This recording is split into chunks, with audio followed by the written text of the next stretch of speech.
Si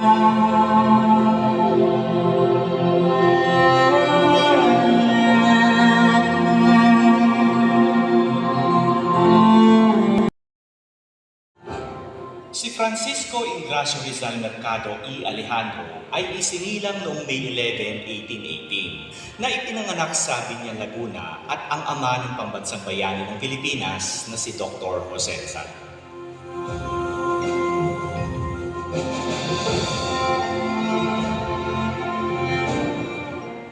Napangasawa niya si Teodora Alonso noong June 28, 1848 noong siya ay 30 taong gulang at nagkaroon sila ng 11 anak, sina Saturnina, Pasiano, Narcisa, Olimpia, Lucia, Maria, Jose, Concepcion, Josefa, Trinidad at Soledad.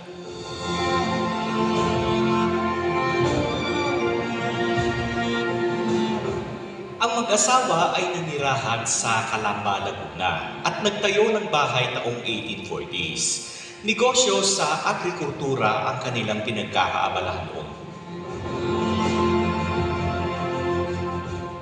Sa bahay na ito, isinilang si Jose Protasio Rizal Mercado y Alonso Rialonda o mas kilala natin sa pangalang Jose Rizal noong June 19, 1861. Isang napakatalinong Pilipino na nabuhay noong huling bahagi ng 1800s, ngunit sa huli ay pinatay siya ng mga Espanyol para sa krimen ng paghihimagsik sa pangungunang puwersa at impluensya noong Rebolusyong Pilipino, na sa huli ay humantong sa kalayaan ng Pilipinas taong 1898.